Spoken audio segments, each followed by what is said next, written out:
බන්ධනාගාරයේ අසලයි මහර බන්ධනාගාරයට ඇතුළු වන ප්‍රධාන ගේට්ටුව අසලයි අප මේ මොහොතේ රැඳී සිටින්නේ.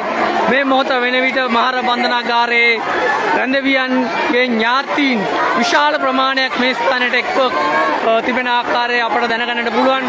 ඒ වගේම විටින් විට මේ ඇතුලෙන් සද්ද ඇහෙන ආකාරය අපට පේනවා. වෙඩි සද්ද බවට සැකකරන සද්ද, වෙඩි හඬ බවට සැකකරන සද්ද එනවා. මේ අසලේ මේ වෙඩි හඬත් සමගම විශාල වශයෙන් ජනතාව නොසන්සුන් වුණා. අති විශාල ජනතාවක් ඇවිල්ලා මෙතන නොසන්සුන්තාවයට පත් වෙලා තියෙනවා. ඔවුන් කෑ ගහනවා තමන්ගේ ඥාතීන්ට සිද්ධ වෙඩි තියන්න එපා කියලා. අපි දන්නේ අපිට කිසිවක් පේන්නේ නැහැ. සෑහෙන දුරින් තියෙන්නේ මේ බන්ධනාගාරයේ අපි ඉන්නේ ප්‍රධාන ගේට්ටුව ආසන්නයේ.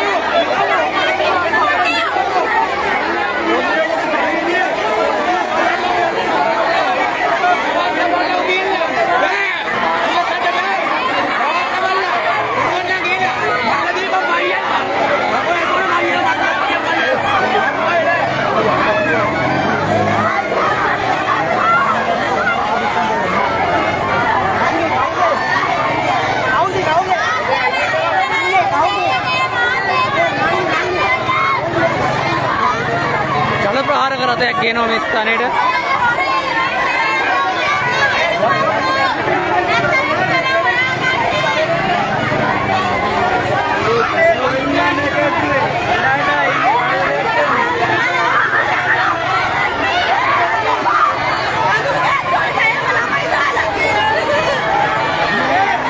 මේ ගේන්නේ ජල ප්‍රහාර රථයක් අපිට පේන විදිහට.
බල ප්‍රහාරක රථයක් මේ ස්ථානයට ගෙන ඒමත් සමග පිරිස නොසන්සුන් වූවා. විශාල පිරිසක් ඉන්නවා, ඇතුලේ ඉන්නවා, ඈත ඉන්නවා.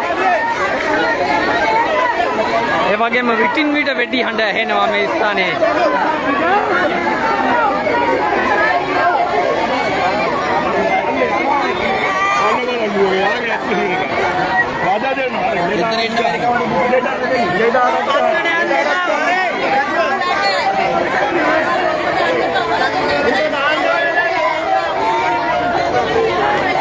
විශාල වශයෙන් ජනතාව නොසන්සුන්තාවයට පත් වෙනවා. මොකද අතුලෙන්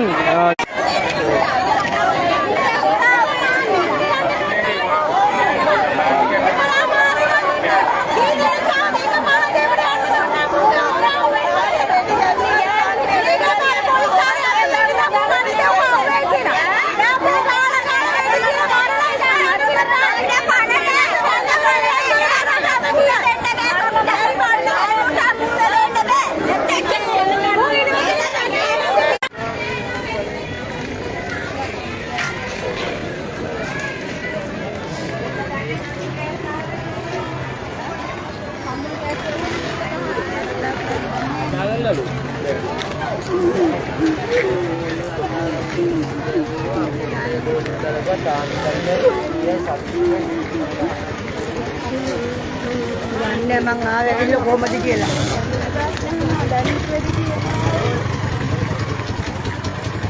වෙඩි හඬ ශබ්දයක් සමග තමයි ජනතාව නොසන්සුන් වෙලා ඉන්නේ. මේ වතුරු පාරවල් වල තැන් තැන් වල ජනතාව ඉන්න. මහර බන්ධනාගාරයෙන් අපි සැක කරන්නේ වෙඩි හඬ කියලා. වෙඩි හඬ සැරින් සැරේ ඇහුණා. අපි ආවට පස්සේ දෙතුන් විටක් මම ඇවිල්ලා තම සුළු මොහොතයි. නමුත් දැන් පැයකට පමණ සිටසේ වෙඩි හඬ කිහිපයක් ඇහිලා තියෙනවා. විවිධ ගණන් මිය ගියා කියලා ඔවුන්ගේ ඥාතීන් කියනවා. අපි දන්නේ නැහැ ඒවා ඇත්ත නැත්ත. විශේෂයෙන්ම 10-15 දෙනෙක් මිය ගියා කියලා මිනිස්සු කියන්නේ. අපිට කිසිදු සත්‍යතාවය ප්‍රකාශයට පත් කිරීමට කිසිදු සංඛ්‍යා ලේඛනයක් හෝ කිසිම සාක්ෂියක් නැහැ. නමුත් වට වෙලා ඉන්න මිනිස්සු කෑ ගහන හඬ ඒවයින් තමයි මේ අපිට කියන්නට සිද්ධ වෙන්නේ මේ දේවල්.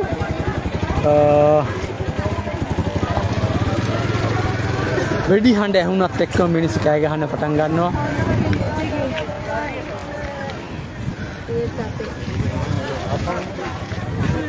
ඔවුන්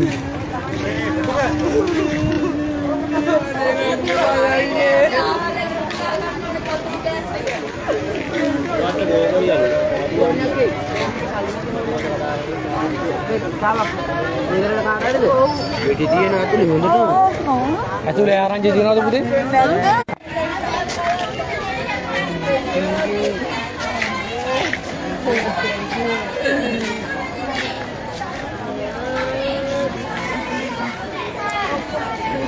විවිධ චෝදනා වලට ලක් වූවන් ඇතුලේ ඇති.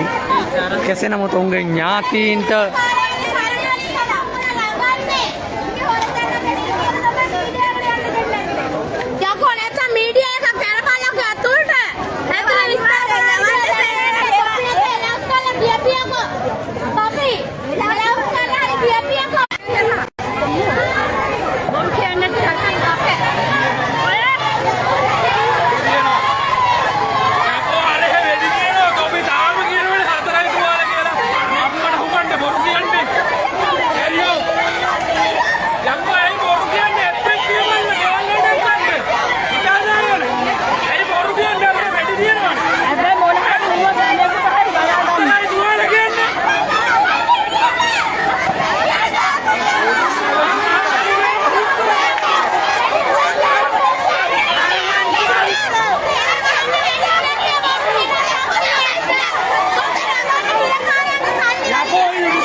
විටින් විට වෙඩි හඬට සමාන ශබ්ද අපට බන්ධනාගාර පරිශ්‍රය තුලින් ඇහෙනවා.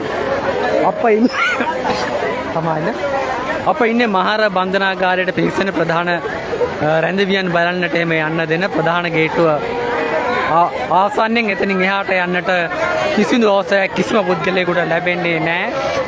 ඔබට පේනවා ඈතින් ජල ප්‍රහාරක රථයක් ගෙනල්ලා තියෙනවා. මොකද ඥාතීන් විශාල ප්‍රමාණයක් ඉන්නවා මේ අවට බන්ධනාගාරයේ රැඳවියන් 3000කට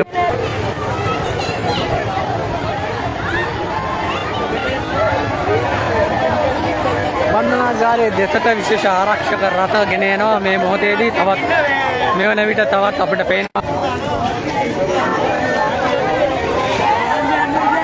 බන්ධනාගාරයේ තුලට මේ වන විට තවත් ආරක්ෂක බටයන් ප්‍රමාණයක් රැගෙන යන ආකාරය අපිට පේනවා. අපි හිතන්නේ ආරක්ෂක බටයන් විය හැකි පොලිසිය තමයි අපි දැක්කේ. කඳුළු හෙල්මට් පැළඳ කඳුළු ගෑස් ආවරණ පැළඳ තමයි ඔවුන් හිටියේ. පොලිසිය හෝ විශේෂ බලකාය හෝ එහෙම නැත්නම් බන්ධනාගාර ආරක්ෂක නිලධාරීන් අපි දන්නේ කවුරුන්ද කියලා. ඔවුන් තව බස් රථයකින් සහ තවත් වාහන රථයකින් රැගෙන යන ආකාරය අප දැක්කා.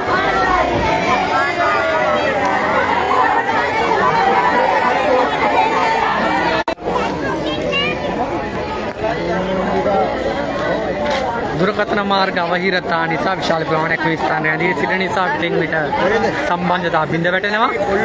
කෙසේ වෙතත් එහෙම මේ ස්ථානයේ ඥාතීන් නොසන්සුන් තත්ත්වයට පත් වෙලා ඉන්නවා. උන් මොකද්ද වෙන්නේ කියලා බලාගෙන ඉන්නවා. අතුලතින් විටින් විට හැහෙන වෙඩි සද තමයි වෙඩි ශබ්දයට සමාන පුපුරුම් හඬ තමයි. පුපුරුම් කියන්නේ විශාල පුපුරුම් හඬ නෙමෙයි. බොහොම ප්‍රතිඥා වක ශබ්ද වගේ අපිට ඇහෙන ශබ්ද තමයි විටින් විට මේ පිරිස් නොසන්සුන්තාවයට පත් කරන්නේ, කෑ ගහන්නේ. එහෙම සද්දයක් ආපු හැටි සියලු දෙනා කෑ ගහන්න පටන් ගන්නවා. මොකද තමන්ගේ ඥාතීන් ඇතුලේ ඉන්නේ. ඔවුන් හිතන්නේ මේ වෙඩි හඬ කියලා. විටින් විට විවිධ දෙනා විවිධ ආරංචි කියනවා. මේ ආරංචි මිනිස්සු කියන කතා මේ අවට ඉන්න වන්දනාගාරෙන් සමහර විට උන්ට තොරතුරු ලැබෙනවත් ඇති. අතුලත ඉන්න අයගෙන්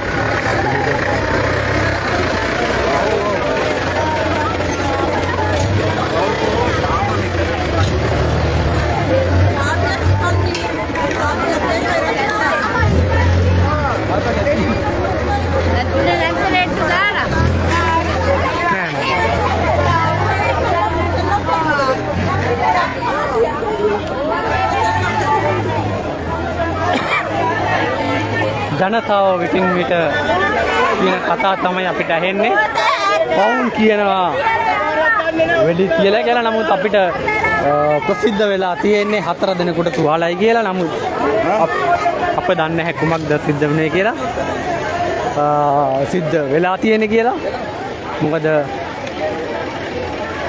මේ ජනතාව ඉන්නවා මේ ස්ථානයේ බොහෝ දෙනෙක් හිම වැටි වැළපෙමින් අඬා දොඩමින් හිරේ ගියත් මොනව කරත් තමන්ගේ දරුවත් වෙනුවෙන් අම්මා කෙනෙක්ගේ හිතේ කැක්කුමක් තියෙනවා.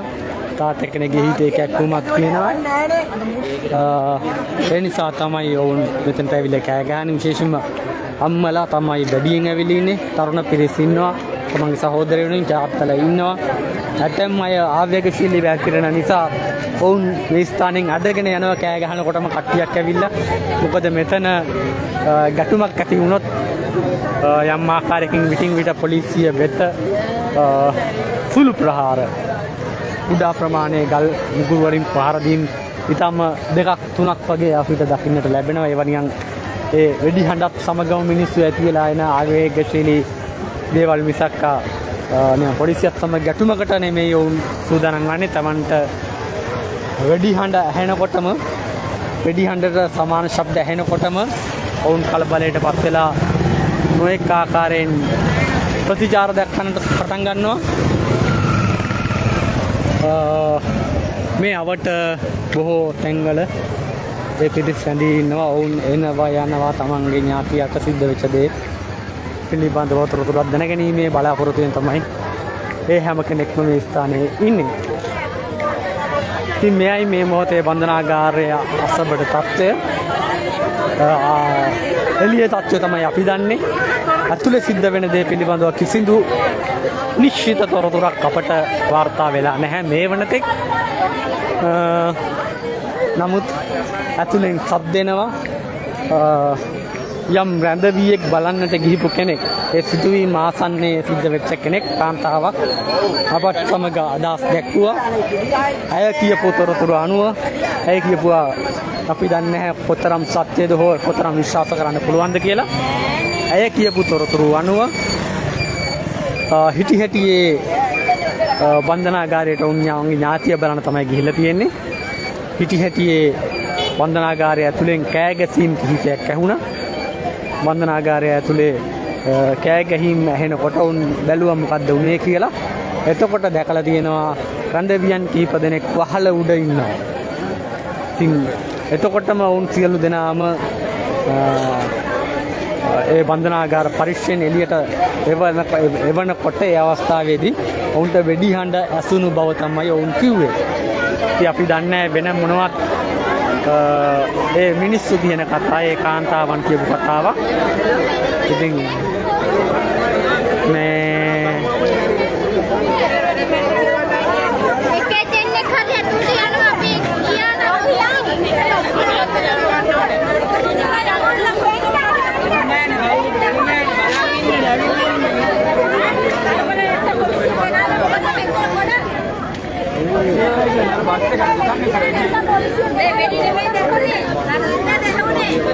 මේකෙන් ලෙන්ඩ බබුඩේ හදන්නකෝ.